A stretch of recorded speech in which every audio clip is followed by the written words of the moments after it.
Assalamualaikum warahmatullahi wabarakatuh. Setahu saya, orang yang memuliakan Duriah Rasulullah Shallallahu Alaihi Wasallam adalah ulama Nusantara. Bahkan sudah menjadi sebuah keyakinan kalau memuliakan Duriah Nabi atau Habib itu hukumnya wajib. Ada seorang kiai mengatakan, Habib itu malati karena darah Rasulullah Shallallahu Alaihi Wasallam mengalir pada diri mereka. Satu jawabannya, saudara-saudara. Karena di dalam tubuh kami mengalir darah suci Rasulullah. Di dalam tubuh kami mengalir darah-darah pejuang, mengalir darah-darah keberanian. Kakek-kakek kami sudah biasa dibunuh. Sangat aneh sekali ketika ada kelompok organisasi Islam atau partai politik yang nggak ngaku Duriah Rasulullah SAW secara tiba-tiba suka dan dekat dengan habaib. Sudah pasti ada tujuan tertentu. Saya yakin seluruh tujuannya tercapai, mereka akan mencampakkan habaib. Bisa-bisa disingkirkan. Karena politik itu tidak mengenal Habib. Saya menentang politik identitas karena bagi saya politik identitas dengan membawa agama itu mempermainkan agama. Mengajak-ngajak orang untuk ikut demi agama, padahal yang ngajak ini sebetulnya mencari dunia, yaitu jabatan dunia. Kepada orang banyak katanya ngajak-ngajak, kalau ikut saya masuk surga, nyoblos saya masuk surga, ndak nyoblos saya neraka, tidak berhak disalati kalau mati misalnya. Ini mempermainkan agama. Wong Sayyidina Ali bin Abi Thalib saja dibunuh dengan cara yang keji. Hasan juga diracun oleh istrinya sendiri. Sementara Husain juga dipenggal kepalanya. Abdullah bin Zubair juga digantung kepalanya di Ka'bah. Padahal mereka itu sahabat Rasulullah, menantu, dan juga cucu Rasulullah SAW yang dijamin masuk surganya. Masalah politik adalah harga diri. Apapun akan dilakukan demi sebuah kemenangan dan kekuasaan. Pembunuhan yang sangat brutal terhadap Sayyidina Utsman ibnu Affan. Pembunuhan yang brutal terhadap Sayyidina Ali. Pembunuhan yang brutal terhadap Sayyidina Husain dan peracunan terhadap Sayyidina Hasan. Karena apa? Karena politisasi agama. Perang sesama umat Islam, perang Jamal, perang Siffin, perang Hurrah, perang Zab. Ini semua terjadi karena politisasi agama. Kita sibuk oleh politik, oleh khilafah, Hizbut Tahrir dan sebagainya. Kantor pusatnya di London. Seharusnya kita bertanya, mengapa orang barat yang memfasilitasi itu? Karena kita supaya sibuk berpolitik. Dan dengan politik kita punya sejarah yang tidak nyaman. Kita saling bunuh sesama umat Islam karena persoalan politik. Inilah yang kemudian dijejalkan oleh orang-orang barat supaya Islam ini lebih sibuk dengan urusan remeh-temeh. Sekarang sudah mulai berbeda. Beberapa Habib tidak lagi menjaga aswajah. Justru gandeng renteng dengan kelompok Wahabi yang jelas-jelas mengkafirkan dirinya karena mengikuti akidah Asy'ariyah. Hanya saja karena masalah politik sesaat. Tidak terbayangkan. Kenapa kau berpihak kepada asing? Anjing, babi. Kenapa engkau tipu-tipu kau punya rakyat? Anjing, babi. Kenapa kau jual ayat-ayat Allah dengan harga yang murah?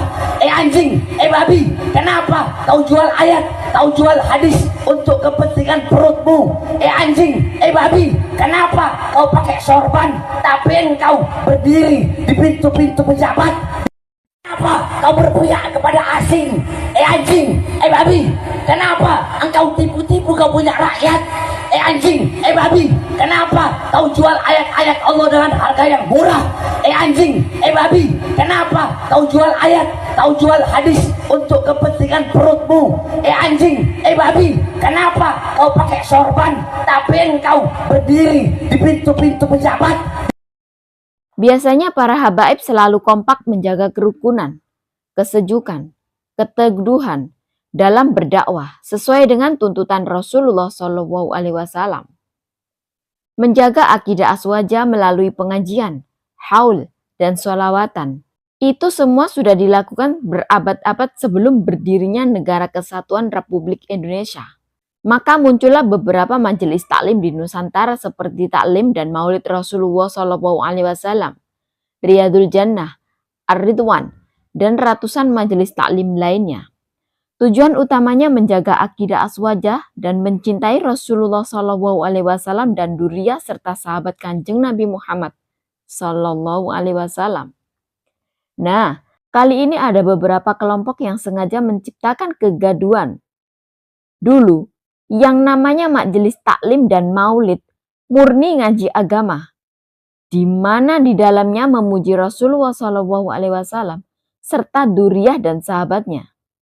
Sekarang majelis taklim isinya hujatan, kadang mencaci sesama.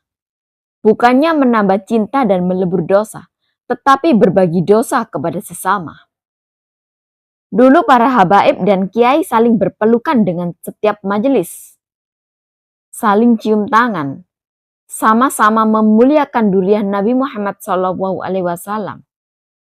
Mereka menjadi teladan sejati bagi masyarakat awam, bagaimana berakhlak, sebagaimana akhlak baginda Rasulullah SAW.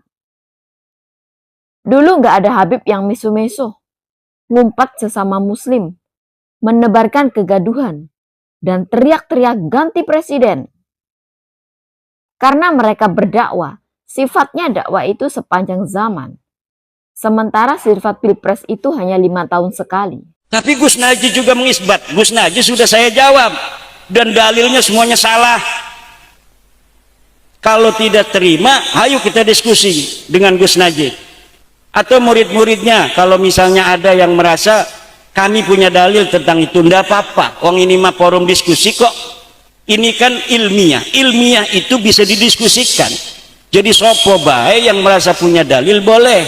Tapi jangan marah-marah. Itu mah punya dalil marah-marah itu balawi. Dibilang dajjal lah saya. Dibilang pemecah belah umat. Oleh karena itu, sekali lagi saya sampaikan, ini mungkin nanti banyak viral lagi, tanggapan lagi. Kepada saudara Imad, tidak perlu menanggapi ini. Tunjukkan saja surat undangan kepada saya. Kita berhadapan untuk mengadu hujah. Setiap ada haul, selalu ada teriakan, ganti presiden.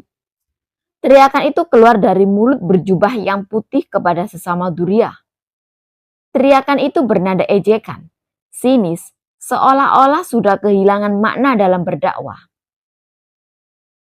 Apakah sudah berubah sedemikian rupa otoritas dakwanya, atau memang ada sesuatu?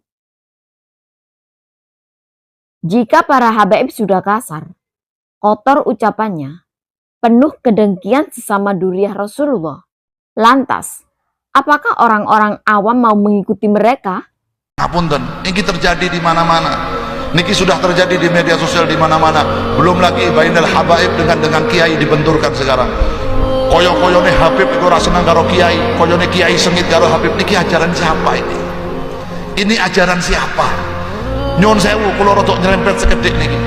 Seandainya toh Habib itu bukan turunan Nabi Muhammad, mereka muslim, mereka beriman pada Allah, mereka mengikuti Nabi Muhammad, haram Anda memusuhi mereka. Lagi kok saiki kok akeh. Seandainya Habib itu bukan turunan Nabi, memang nasabnya bukan nyambung pada Nabi Muhammad, mereka muslim, mereka menyembah Allah, mereka mengikuti Nabi Muhammad. Ada apa sekarang disuruh membenci? Apa urusannya nasab karo ilmu? Kalau memang toh nasabnya tidak nyambung, selama mereka beriman pada Allah, selama mereka orang alim, ikuti. Walaupun toh Habib itu turunan Nabi, nek orang bener orang usah diikuti. Setuju nggak? Pertama menolak Habib, nanti lama-lama menolak Islam. Ya. Ujung-ujungnya itu ya ke sana. Maka ibarat makan bubur panas. Ya. Bubur panas itu dia tidak langsung dari tengah karena panas, pinggir-pinggirnya dulu. Iya, menolak. Kalau sudah orang kehilangan kecintaan kepada para habaib, hilang kecintaan pada ulama, hilang mahabbah, ya lama-lama ketika Islam dihinakan, cuek aja. Hati-hati, ini sedang menggerogoti kita. Maka kita tetap mencintai para habaib, zuriat Rasulullah SAW, mencintai para kiai, para tuan-tuan guru, para ulama. Itulah yang kita tanamkan kepada anak-anak kita. Kenapa Bang Ahmad Ali cinta kepada ulama, cinta kepada para habaib? Karena orang tuanya menanamkan itu. Cerita beliau tentang menimbangkan air ya Bang ya. Jadi dari kecil kita Menyapu halaman. menyapu halaman, air wudhu dulu ditimba dari sungai.